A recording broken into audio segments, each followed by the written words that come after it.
Hey everybody, the biohacking blondes are here and we have a great guest today. This is Brie Beard. She's a personal friend of mine and Alex's, and we just love her. We met her in Vero and she's just amazing in every possible way. Hi Brie, how are you? Hi. Good, thank Uh, you. I'm going to read a little bio about Brie, and then she wants to do a little quick breath work before we all get started. So hopefully everyone is going to, you're in for a treat for this. It's going to be great.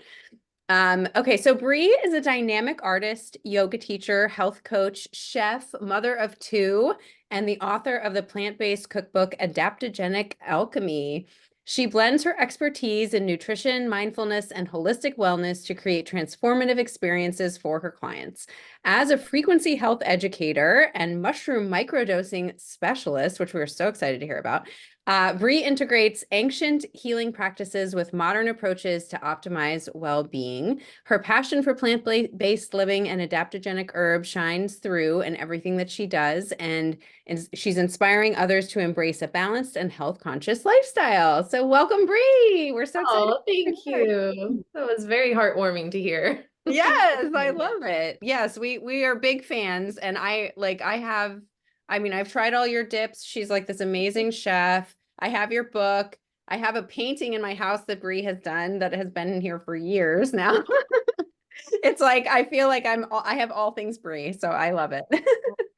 Well, I do remember the first time I met Molly and we connected over Kundalini, which is one of the trainings that I've done in the past. And you had just kind of become a new mom, and it was really sweet to have that connection with you because not a lot of people understood or knew about Kundalini in the way that you did. So it was really nice. Yes, and I'm still like always asking Level Yoga to increase the number of Kundalini classes because I love them so much that I signed up for your next one, which is coming up soon. But for those, do you want to tell people for those who don't know like what Kundalini is and kind of how it's different from regular yoga? Yeah, it is much different than regular yoga. Most of us are very familiar in the Western world with the kind of yoga like Ashtanga, Hatha, Vinyasa, which is very asana based and breath based, and they're all wonderful. Kundalini is very different in the way that there's like thousands of what we call kriyas in Kundalini, which is a set of exercises, and they can be anywhere from a 1 minute kriya to like a 62-minute kriya to like a 3 hour like yogic experience. And it's more of like a seated practice. There's more meditation. There's a variety of pranayama techniques, and they're always like specific. So you could be doing a kriya specifically for the liver. You could be doing a kriya specifically for the aura. So it could be energetic, it could be physical. So that's just a little tidbit of how Kundalini is different than what you see in a Yeah. regular. Yeah. I feel like I always feel so different when I do it. I feel like it's the most like it really settles your mind in my opinion. Like that's how I always feel after a Kundalini practice. I'm like, oh, really like relaxed, and I just feel like Uh-oh. I got worked out through it. Uh-oh. Everyone froze on me. Oh, oh no. Oh shoot. Oh, we can see you. You're frozen, but You're good. You're looking there you go. beautiful, There Susan. you are. Okay, cool. You guys are back. Okay, good. You're back. Yay. Oh, and I forgot to mention Alex is in Outlive Labs today.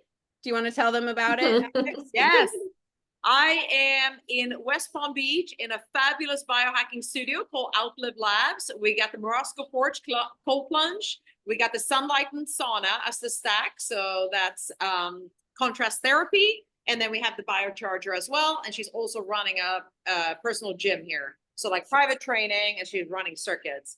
It's an incredible community. They're throwing events here. I can't recommend it highly enough if you're down this way. West Palm Beach, and we can put the address on after. So we're anyway, gonna get Brie, and we're gonna get Brie in there too. So yes. all about Yeah. So the first time I met Brie was actually at the farmers market in Vero Beach, and she was selling the most delicious spreads. And that's what we bonded over. And then I had yet to take her yoga class because, as you know, I am the person that needs yoga the most, but don't do it. She's always like, I can't bend over. She's like, I can't touch my toe. I'm so stiff. It's not even funny. So that's me. And I also, of course, need you know, I like the sports that are fast and the, you know, the running and all the stuff. So this would be a great balance. But Oh, for sure. but this is so lovely, Brie, to have you with us, and we want to learn from you, and we want to learn about your kind of newer passion, which is mushrooms and kind of the microdosing and stuff. And how did you get into this? And how did you first get into this whole yoga and wellness movement? Well, should I do you guys want me to share the breath with you real quick and then we'll dive in, or Sure. Yeah, you let's want to do do it. that? Okay. Oh, yeah. Yes. This is a nice way to kind of get grounded, and then we can expand from there. So this breath can be done seated, should be done seated, should never be done standing actually, or driving, of course. And all you need is a range of motion in your arms. And I realize that some people might be listening to this and not watching this. So I'll try to explain it as well as I can if you don't have a visual. But imagine that your arms are in like a goalpost position. And the way that we're going to breathe, I'll demonstrate it really quick first. It's very simple. You're just going to inhale through the mouth. And then you lean back and you reach your arms up, and then you exhale through the mouth and you come back down. Okay. We do that 3 times. So it's a deep breath in the mouth, a deep breath out the mouth. We do that 3 times. On the 4th breath in, we're going to hold the breath in, and I want you to stretch your throat, and I want you to push your belly out like you're pregnant. So you're holding your breath, your head is tilted back, and you're pushing and ballooning your belly out as you hold the breath. And then when we exhale, you're going to make a fist with your hand, hit the chest twice, let the breath out, and get really still, because you're going to feel maybe a little woozy, but it's going to be a very great way to kind of clear any scattered energy, clear any scattered thoughts, and help you become really grounded and present. So first, just rub your hands together. Rub, rub, rub. Yeah. Rub them as fast as you can. And you're going to feel your chi, you're going to feel your life force in your hands. So now I want you to shake your hands as quickly as you can. Shake them, shake them, shake them, shake them, shake them. I just lost a ring. I lost 2 rings. Shake them out, shake them out, shake them out. And then rub your hands again. Fast, fast, fast, fast, fast. Fast, fast, fast. Now hold your hands about an inch apart and just feel that vibration between your palms. This is your unique life force. This is your chi, your prana. This is your electrical current that always lives in you. Beautiful. Now take your arms into that position, like into a goalpost with your hands facing forward. And then we'll do 3 of those deep breaths in and out the mouth. So you're going to inhale, exhale, inhale, exhale. One more like that, all the way in, all the way out. Now this time, inhale, hold the breath, stretch your throat, hold your breath in, push your belly out like you're pregnant, stretch and hold, hold, hold. Make a fist with one hand, hit your chest and let the breath out, and close your eyes and notice what you feel. It's very quick. It's very effective. It doesn't take long to have an experience with the breath.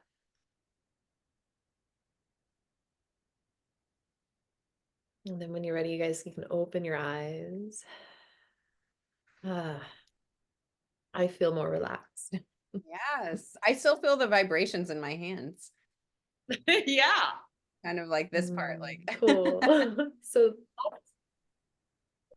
yeah, that's what I love though about like some of these different styles of pranayama. It's like if you don't have an hour to like go into nature and meditate and do all the things which I love doing, it can take you 1 to 3 minutes, and you can shift everything around. So I'm a big fan of those quick, effective practices. amazing. I love that. Everyone is starved of time. So any little quick hacks, right? Yeah, you guys get it. We totally get it.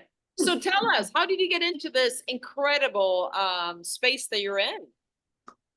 Well, okay. I grew up in California. I grew up in San Diego, which is a bit of a progressive space. So back when I was like, I mean, I've always like, as a young girl, I've always like seen the magic in the world. I've always been really intrigued by nature and by animals. And I grew up as a surfer, so I've always been connected to the ocean, and I love being in nature, and I could just sit quietly under a tree and just be, really content as a little girl. And I also really loved food, and I also really loved good quality, fresh food. Like I remember the first time I had a mango and I was like blown away, and I was like, this is way better than candy. And my brother looked at me like I was crazy.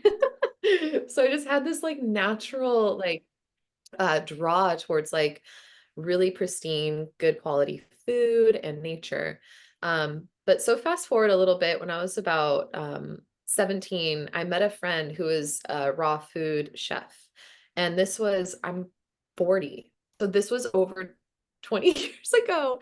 And it was before the raw food movement. It was kind of in the early days of this sort of lifestyle, and I jumped in head first, and it just really opened my world up. And I started training with him in certain restaurants. So I learned through experience. I've never really gone into any culinary school, but my whole I guess, yeah, for the past 23 years, I've been just teaching myself. And so it started there with like raw food. And then I would say maybe probably around like 2017, I started exploring herbs, and I found my way to adaptogens, which again, it was kind of like before. Now adaptogens, everyone kind of understands what they are. There's more information about them everywhere. But no one really knew about lion's mane back then. And I had a friend that started a company called Sun Potion. And so I started using their products, and I could just feel the medicine. I could feel like how it elevated my life. So then I started putting adaptogens in my food. So I started making dips and spreads with adaptogens. I do a lot of smoothies. I do a lot of like desserts. And I wanted to make it really fun to eat the medicine. Yes. And oh my God, you should taste her desserts. They are so Oh, good. Like no one would know that they're like, medicinal. They're so tasty. And it's really, you're very talented in that way always. And she makes them so beautifully too. So Thank you. I think some people may not know what adaptogens are too. So tell me a little bit about that too. And then we can talk more about the microdosing too. Yeah, definitely. So adaptogens are not just in mushroom form, but a lot of them are like reishi and lion's mane. But then there's also roots like ashwagandha. There's, even the things that we kind of overlook, like dandelion and tulsi, which is holy basil, which is a very like a tea that you'll find like in all over the world. So adaptogens are basically a class of herbs that are safe to take long term, right? So there's some herbs that you would not want to take every day that will work in, acute and chronic situations. But adaptogens are safe to take long term. In fact, they work better the longer you take them. They basically, the word adaptogen is because the word adapt, which what these herbs do is they help your body adapt to its environment. We have stress coming in many different forms. So, something like ashwagandha will help you adapt your adrenals when you're under stress or pressure. Then there's some like that will enhance your brain function, like lion's mane. Um, yeah, but the key component is that they're safe to take long term, and they help to bring your body into homeostasis and adapt to its environment. Mm-hmm. I think if like the whole world were on ashwagandha or rhodiola or something or lion's mane, like everyone would be just nicer to each other. Like, don't you think? Like I was like, should we get this like mandated by the government? Everybody try these herbs and see how you feel. And everyone will just be nice to each other. I don't know. And It's that's a good point to take into like the psilocybin mushrooms too, like not, the ones that are actually psychoactive, because that is a truth there as well. Like if more and more people were taking mushrooms and drinking alcohol, we would have a happier, kinder world. I think so too. So tell us a little bit about your mushroom journey. How did you get started in that? Well, we all had those times in our younger years where it was just kind of a shooting for the experience of an altered state, but also Right. looking for, I was looking for the mystical when I was younger. So I was looking for the magic. Like I said, I've always been kind of intrigued by just the natural world and its magic that it holds.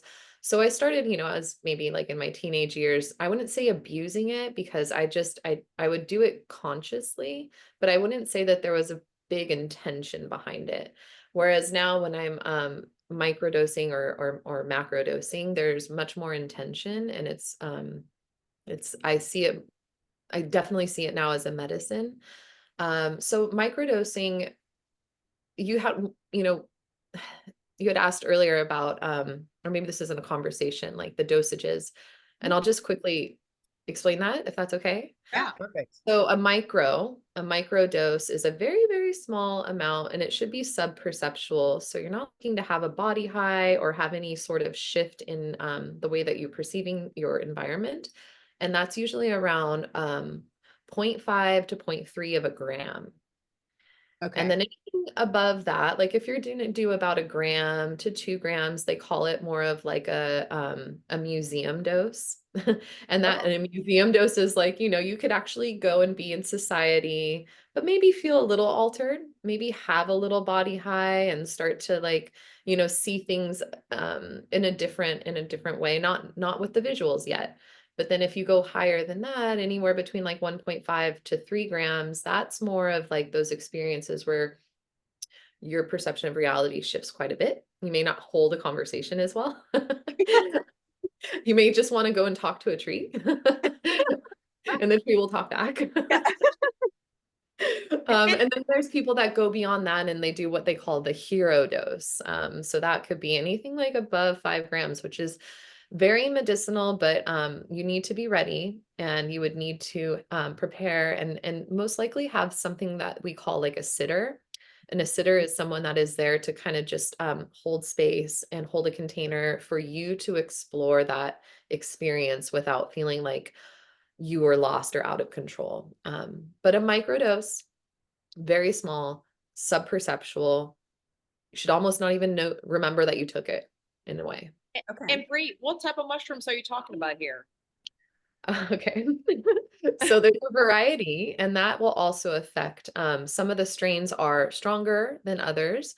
You know, so these psilocybin mushrooms, these are psilocybin. So this is like they call like golden teacher, B+, one is called penis envy. That's a strong one. Tidal wave. So these are all strains of psilocybin mushroom that you might be finding in, you know, microdosing and So Brie, this is not like the lion's mane and the Nope. cordyceps.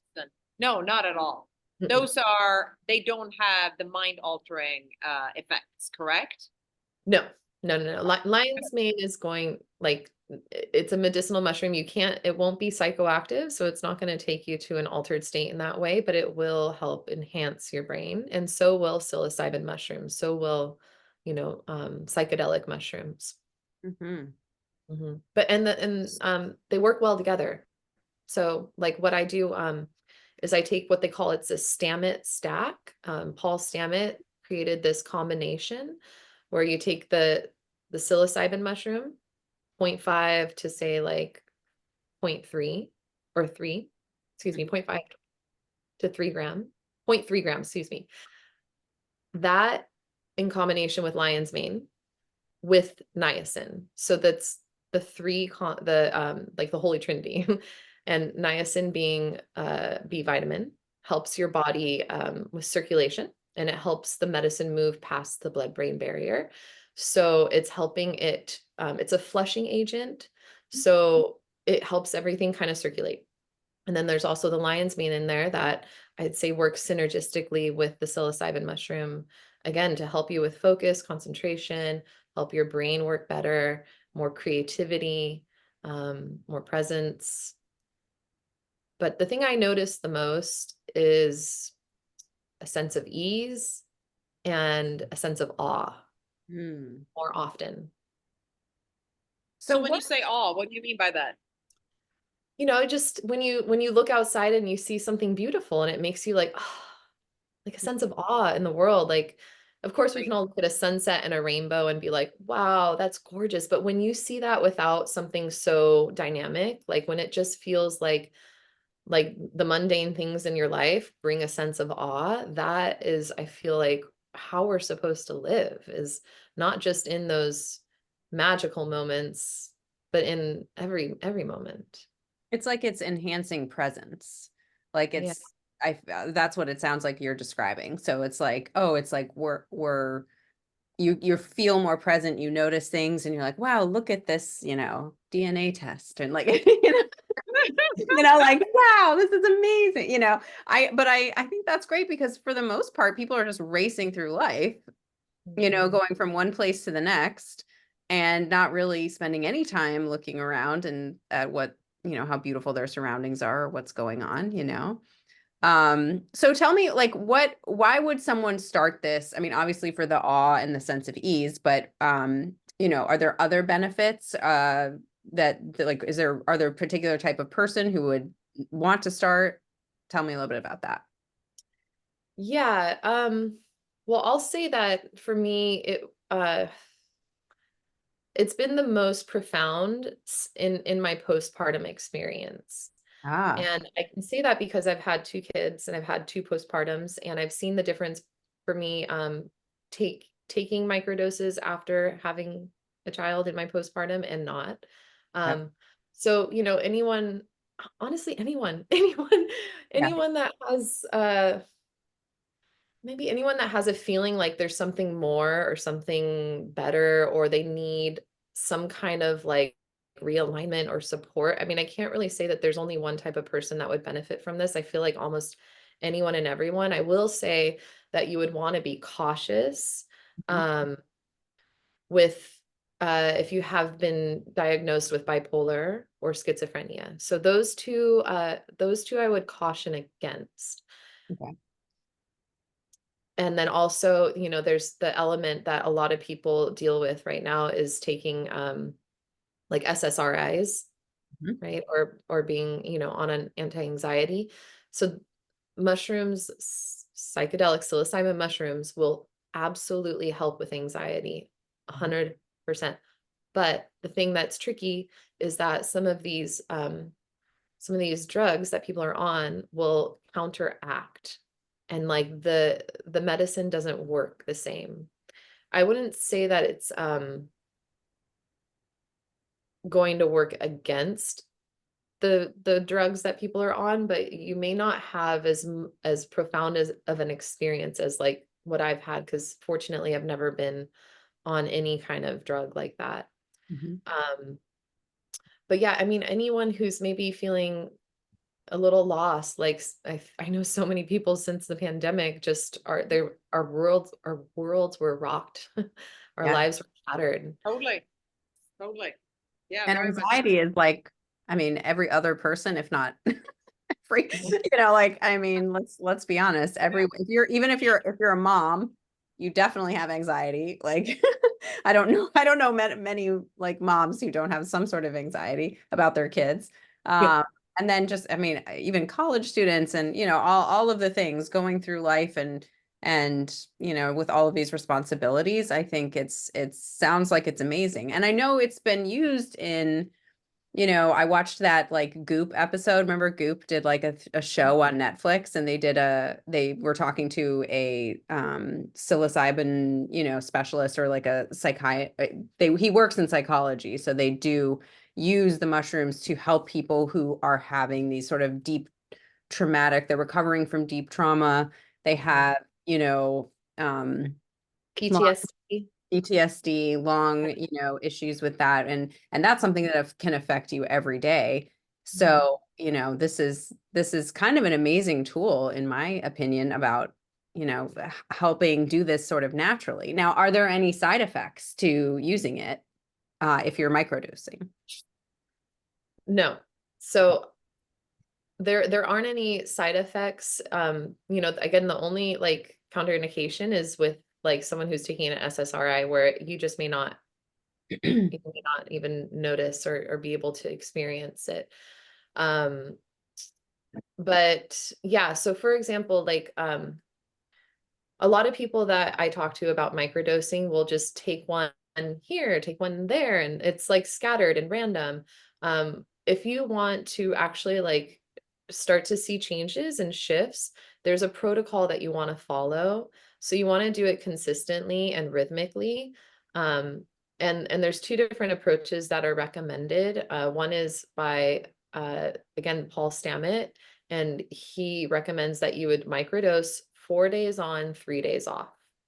So 4 days in a row, and then you take 3 days, a 3-day break, which is what I do. So basically Monday, Tuesday, Wednesday, Thursday, I'll take a microdose, and then Friday, Saturday, Sunday, I won't. And you do that for about a 6 week, you do that for 6 weeks, and then you want to take 2 weeks off. So that's one way of approaching this. Another way is by, I think his name is Jim Fadiman or James, Jim or James. And with the Fadiman protocol, that is 1 day on, 2 days off. So essentially it's there's this like there's this rhythm you want to get in where you're not taking it every day. There's a little bit of space, but for me, having 1 day on, 2 days off, I felt like I would forget what day I Right. took it. So I just felt like it was a way simpler formula to follow: Monday, Tuesday, Wednesday, Thursday. That felt really straightforward and easy for me, because before I did that, before I started doing that protocol, I was one of those people. I would just kind of randomly be like, oh, maybe I'll take a microdose today. And yes, you can take it and maybe just feel a little more relaxed, at ease, and maybe you just see a little bit more beauty around you. But I wanted to have more of a sustainable shift, and I didn't notice that until I started using a protocol. Yeah. Using things regularly is really the key, I think. So what about like, will you become like, what happens when you stop taking it? I mean, then your world looks pretty dull, I guess. No, no, no, no. It's not No. like that. It's no, definitely not. No, it kind of just like smoothly sails through with you. It stays with you. It's Ah, not like, I mean, it's not like, let's just say alcohol. It's not like right, when you drink alcohol, you get buzzed right, and then you're not buzzed and then you get depressed. right, Or, like there's certain things that you can take where you're going to feel the high and then feel the low. This is not like that. This is way more balanced. This will just like kind of elevate and lift you up and keep you at that space. Whether when you're on that 2 week break or that 3 day break, if you're following a protocol, it's not like all of a sudden you have a dip and you don't feel good at all. It like stays with you. Mhm. right. Very interesting. Okay, so super different. I had no idea. I mean, Molly and I, we were given a care package of psilocybin from a friend. Didn't have any doses on it though, and we were afraid to try it, and he's kind of more, I don't know, we're more Wow, he's a yeah, rogue. he's more wild and rogue about these things than we Yeah. are. So I was like, I think I'd rather talk to someone who knows what they're Yeah, doing at all. yeah. Um, And but also the quality must be important. Sorry, Molly. The yes, quality and where you getting it from. Yep. Yeah, same both with adaptogens and psilocybin mushrooms. Like you can grow your own, either one. You Oh, can definitely grow your own, and the way that they're grown matters. So sometimes things are grown in grain. Like sometimes people grow a lot of these medicinal mushrooms in a bag of grain. And then when they pull them out and process them to a powder, sometimes if it's not done really consciously and really well, like you might get, like a bag of, let's say, lion's mane, and it's like mixed there, you would hope that that would be pure, pure lion's mane in it, but it could also have like, different things kind of mixed in. So you have to be really conscious of the companies that you choose to buy from. Like that's why my friend's company, Sun Potion, really, really trust that company. And then there's Anima Mundi. That's another wonderful company that has a variety of adaptogens. Moon Juice. They're sourcing and they're looking at the where everything is grown and how it's processed. So that's super important. And the same with like psilocybin mushrooms, psychedelic mushrooms. You want to make sure that you can trust the source. yeah. So where are you getting them from? Are you allowed to say? um your own garden. Yeah, she's from growing yeah, them probably. yes, they're local. Let's just say they're local. Yeah. Say no more. Yeah, it's good. Safe But to say that. it's not, is it illegal or am I crazy? I thought that you could do it under the guise of a practitioner, correct? Or only in certain states? Unfortunately, not in Florida. In Colorado, yes. So in Colorado, I think it's both decriminalized and legalized. So there's 3 different brackets. Like there's decriminalization, legalization, and medicalization. So I at the moment, it's not legal to grow your own psychedelic mushrooms in your home in Florida. But if you lived in Colorado, you could. But it's not legal in Colorado to grow and sell. So it's legal for personal use. Right. But you know, it seems that there's so many companies out there actually like selling and they're not out of Colorado and they're shipping to all different states. So somehow there's well, there's loopholes like what a lot of people do is they start churches.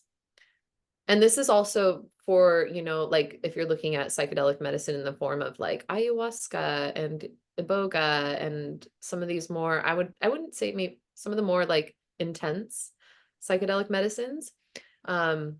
They're able to hold ceremonies and they're able to share it with people under they're having like a church is the way that Oh, they do it. And okay. somehow it's not they don't yeah, it's not illegal to do it that way. But for just the everyday human, you just find someone that you trust and there's a lot of stuff that you can research online. There's so much information now out there. Amazing. So Brie, I'm so, and I think Molly's in the same camp. I'm like so naive and so kind of starter on the starter level in this. So when I think microdosing or the psilocybins, I think kind of I think weed. So I also think like similar to like taking the THC stuff. Is Uh-huh. this kind of, are there any kind of linking in that, or am I totally wrong? Well, you mean like CBD? Yeah, yeah, but it has like the Delta-9 in it. Yeah, so I'm not so familiar with like the cannabis and CBD and Right. THC, to be honest. I'm Okay. really not that well. I don't have as much knowledge in that area. I know that that it is medicinal and it can be definitely used to help people in a variety of ways, both physical and emotional. But um share the question with me one more time. Yeah, so basically, is it similar, let's say maybe experience to take the Mhm. Delta-9, which is, you know, the weed, right? Hemp, that it is to microdose, let's say the psilocybins. Is Like it in the the way same that kind you of effect, like it's the same experience is what I'm Mhm. looking for. Do you know that, or you don't know? Well, I mean, I think well, okay, so I've never really like explored CBD or THC. Well, maybe when I was little, I was like, younger, but and you get high, right? So I don't know if like using that in a medicinal form is going to be the same as what I'm experiencing as in a microdose with psilocybin. Right, Um, right. so okay, let me just explain like some things that you might notice when you do microdose or take a little bit over a microdose. Um, there could be like a little sensory body high, right? So sometimes people get a little like I wouldn't say queasy, like sick to their stomach, but they start to feel like a sensory sort of body high. You start to have mood enhancement. So you start to feel a little bit more yeah, like an elevation in your mood. Uh on a microdose is where you're going to become much more like creatively focused. So you have greater ideas, more moments where you kind of like have like, oh, wow, I never thought of it that way. So it's really good for creativity. Um, but I mean, just judging from what I've done in the past, like smoking weed, it's totally different because when I would smoke weed, I'd feel dumb. Right, Right. I Right. didn't People, you feel can tell when clear. people are smoking weed because it's like a Yeah. face of like, ooh. Yeah. So It's a it's been different years with that for me. So I can't really say like, yeah, so it's not the same at all. It's not see, yeah. this is how naive I am. This is space I haven't entered. And I think Molly, you're the same, right? I haven't tried this yet. So, and I do know that So a few years ago, I think Michael Pollan wrote a book. And so Michael Pollan is a very famous food author and journalist. And he wrote the phrase like, don't eat too much, mostly eat plants, not too much, blah, blah, blah, like that whole phrase. It's kind of very famous in the sort of functional medicine food world, or eat plants, not too much. And he wrote this like really thick book. I remember when it came out, I was like, whoa, because Michael Pollan usually writes like kind of like thin books. He wrote a huge book on psychedelics and on psilocybin. It's called How to Change Your Mind, What the New Science of Psychedelics Teaches Us About Consciousness, Dying, Addiction, Depression, and Transcendence. So I thought it was really interesting that that was his, like he literally wrote books about plants and food and cooking and like kind of very G-rated, kind of stuff. And then he came out with this book and everyone was like, what? Like, what is this, Whoa. So, but I think he found like a lot, he studied food and he's really interested in cooking and whatnot. And he said he found that this was really like life-changing. So that's definitely a book if people want to learn more too. Like I would definitely check that book out because he really does his research. He's like a very well-known, he like teaches at, big colleges and has a huge teaching program in food and nutrition and all of that too. So it's worth looking at that book too to learn more about all the details. But for him, I think it was mostly about, dealing with everyday life struggles that we all deal with. And right now, what are our choices to escape? Other drugs or alcohol, which is, by the way, like just as bad. Just because it's legal doesn't necessarily mean it's any better. It just happens to be that one's enjoyable and it's socially acceptable. But it does a lot. As we know, if you know people who are addicted to alcohol, it's extremely damaging and can be damaging to their, families and whatnot. So I'm really like interested in this. I think it's so cool and so fascinating that we found this, thing that can help people relax, help people feel better. So anyway, so I just think it's all very cool. And I wish it were legal so we could kind of try it out more more readily, We'll have to ask you what we should do with our little package and see what what the I'm dosage. giving it to my husband's brother. Yeah. He loved the fact. He's like, yeah. And he like consumed it in 2 Yeah. days. Yeah. But obviously the microdosing is like more for the everyday and in your protocol, it sounds great. So I know everybody has also heard about the macrodosing, right? So like when you sit with a shaman and you do that, or not ashwagandha, what is the other experience? Ayahuasca. Oh, ayahuasca. I want to say ashwagandha. Yeah. The ayahuasca experience too. I have some close friends actually who have done that experience to help them out of trauma and PTSD and all of the things. And they say it's life-changing, that they are completely transformed after, having a tough life. Like we're not all raised in a perfect family and we don't, even if you are, and you still come out with things. So everybody, needs kind of a little way to feel better.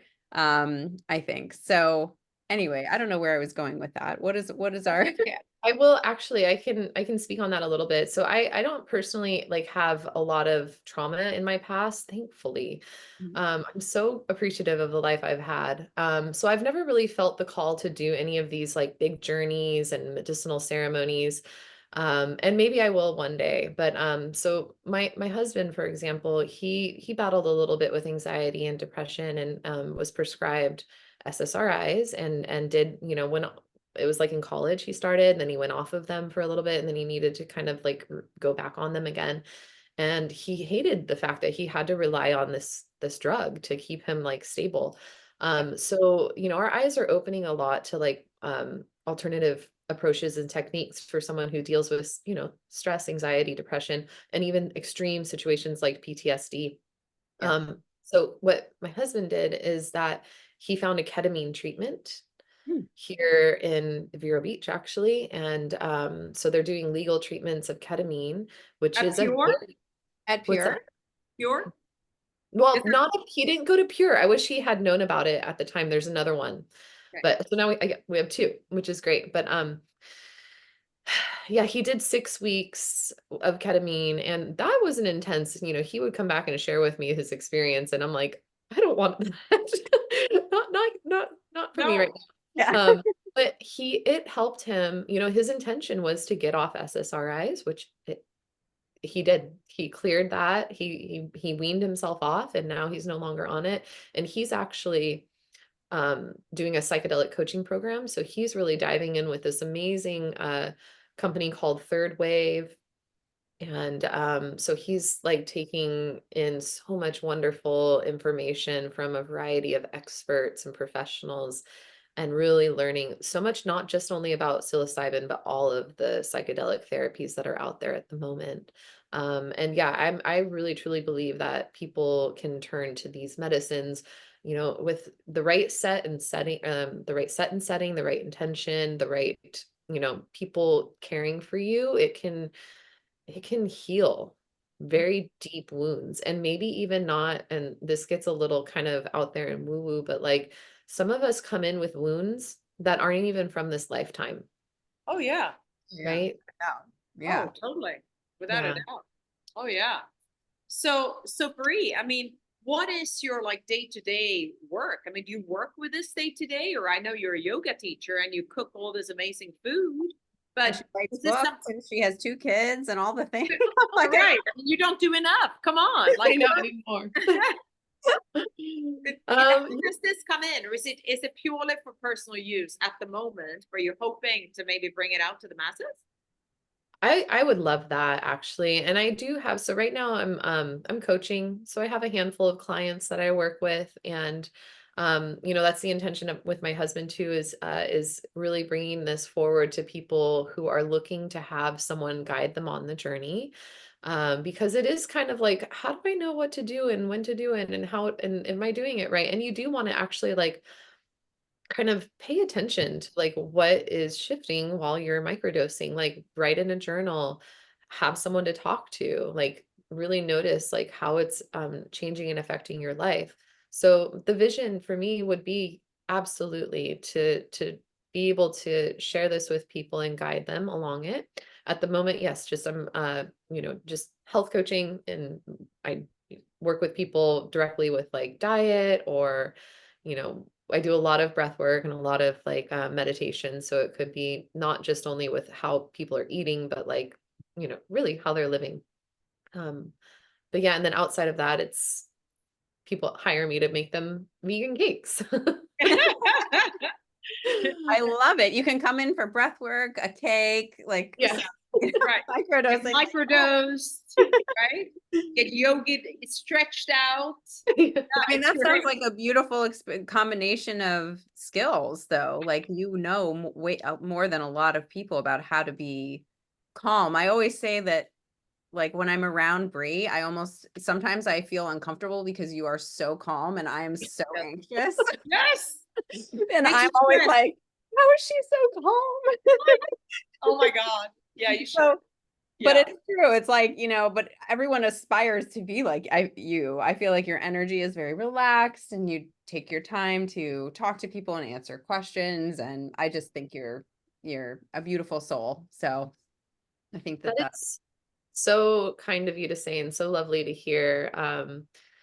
Yeah, I mean, I do feel calm most of the time, but I will say, like with that first postpartum, becoming a mother for the very first time, I felt stress like I've never felt stress before. I felt emotions that I didn't even know lived inside of me, and it scared me. And I didn't actually have microdosing at that time. This was 2019.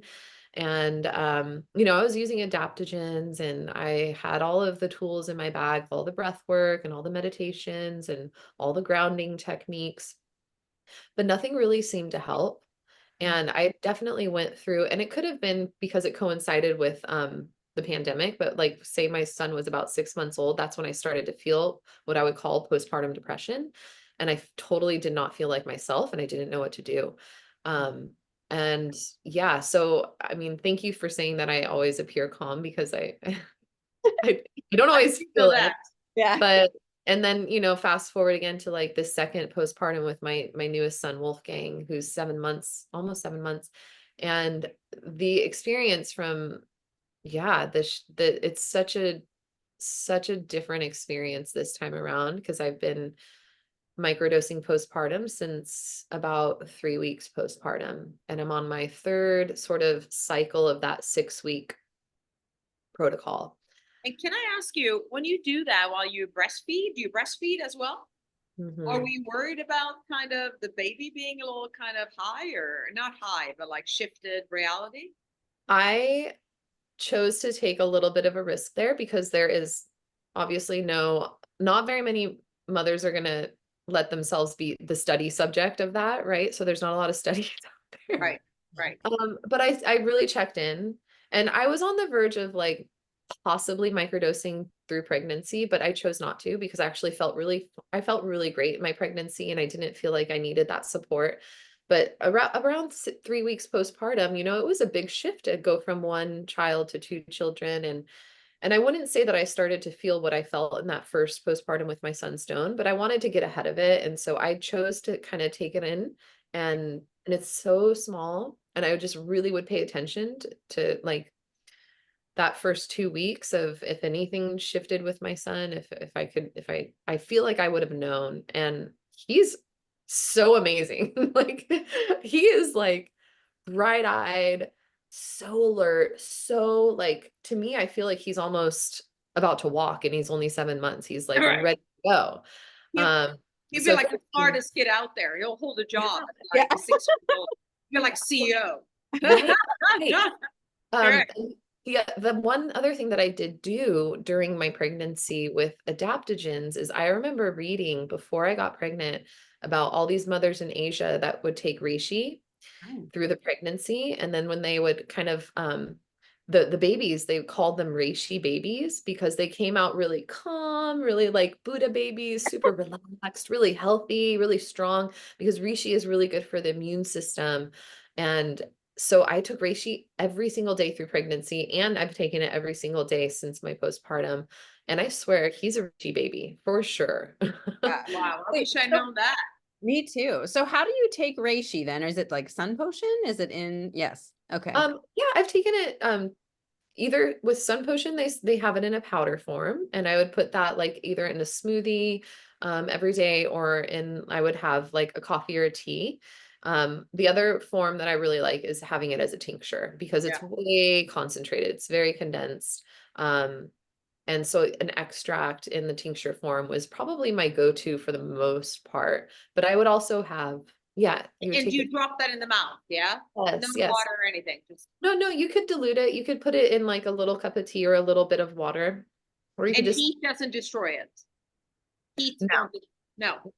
I mean, I wouldn't boil it, but like if you have like a cup of warm hot water, Yeah. and you put it in there, it'd be fine. But I wouldn't like put it on a pot and simmer it and boil it. Right. You know Right. what I mean? Yeah. But after like, yeah, if you make a cup of coffee or a cup of tea, you can tincture it in there. Where are you getting the tinctures from for that?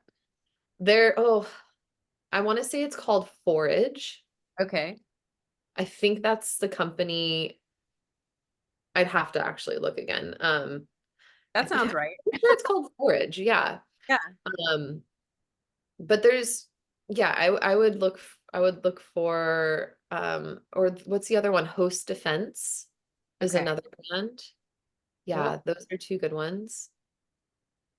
Love that. Reishi is a really good mushroom, because it grows everywhere. I mean, it grows all over North America and Canada and China, and like it's a very like it's like the kind of medicine that's like, take me, use me. Yeah. There's some things that we have to be really careful that we're not like overusing, overtaking, if it doesn't grow in large amounts. It's like, but then there's those herbs, like when I studied herbs, my teacher always talked about dandelion greens, which is one of my favorite herbs ever, because it's like this tenacious plant that grows out of the cracks of concrete. It can grow in anywhere. It's like this extreme plant that's always growing all the time. And people just like cut it. They like take their lawnmower and like mow right over it. But You're it's right. really, like jumping out at you, like, take me, I'm Yeah. helping you. And then Right. we're killing it with Roundup, We're everywhere. killing it with Right. Roundup. Oh, Yeah. It's so Do you ever use Four Sigmatic? You know, isn't that like the coffee? You guys tried that before? I know that I've listened to a podcast once with the guy, the founder of Four Sigmatic, and he was very interesting. And he like forages for these, you know, mushrooms all over the place. Like he's super cool guy. He's got like farms and all these things. So very, very I tried interesting. it. It's good. Or it's okay. Yeah. Yeah. It's okay. Doesn't Right. replace like the caffeine, but I don't think some of them have caffeine in them, right? I think they are caffeinated. Well, there's like, yeah, the Four Sigmatic that I've used is coffee, basically. It's not a okay. coffee replacement. It is a coffee. Yeah. So I think I've tried another one that's just Maybe mushrooms. it's different. Yeah. Mhm. Oh yes, he just has the mushroom alone ones, I think. And then there's a tea, and then there's all kinds of things that that they have many products now, I've noticed. So Mhm. yeah, that's also a fun brand. I remember when Moon Juice came out, and like that was always so like, ooh, it's so woo-woo. And but it was on like Rodeo Drive. And so like all the Right. crazy people are buying it, you know, and Right. it's like and it's like sex potion, and everyone would like would sell out every time she would order it in, it would sell out on Rodeo Drive. And so Bougie, stuff works. bougie herbs. Easy herb, right. I just love it. Is there anything else we should know about it? Is there anything else that we haven't covered so far?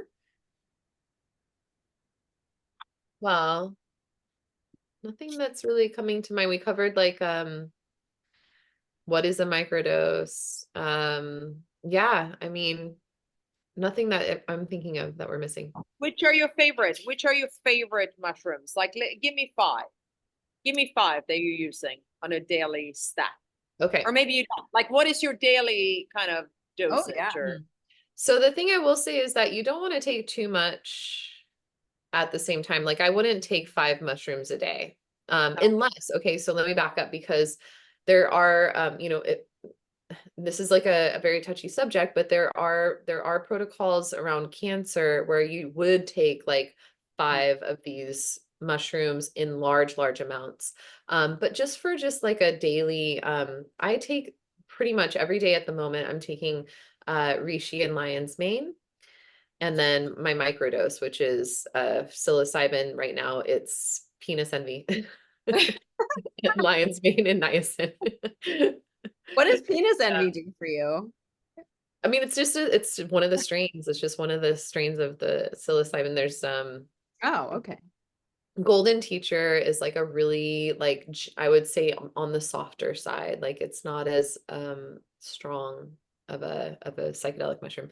But yeah, so but I mean overall, I would say my favorites for adaptogens are reishi, lion's mane, cordyceps, ashwagandha, and rhodiola. Mm. nice. I take And rhodiola every day. Yeah. I love rhodiola. That's my favorite one for some reason with my energy that Yeah. what does that do to you, Molly? it's an adaptogen, so it's there to help you adapt to stress. So, you know, if your cortisol is too high or if your cortisol is too low, it can adapt to those levels and allow you to, you know, not feel as stressed. Like if I'm feeling stressed, I'll take an extra one.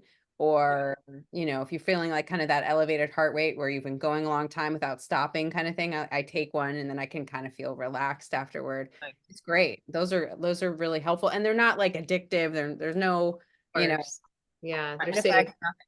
Totally safe. Yeah. Oh, you look so nice. So the other thing I'm wondering, Brie, is what does your day-to-day life work looks like? I know you got 2 kids, but give us a little kind of eagle's eye into Okay. your life when you wake up, if you do any biohacking stacks. Mhm. What are you up to on a Okay. day? So first thing in the morning, I kiss my baby. Of course. And I smile. Smiling is like a practice that I try to do every single morning. Smile. Even if I don't feel like super happy, I like the practice of just lifting the corners of my mouth and putting a smile on my face. And then from there, you know, I love coffee and I'll take breaks on occasion, but you know, I'll make myself like an adaptogenic coffee. So like right now it's I'm doing a bulletproof coffee in the morning with reishi and lion's mane and the MCT oil and butter. So I'm not totally vegan, by the way.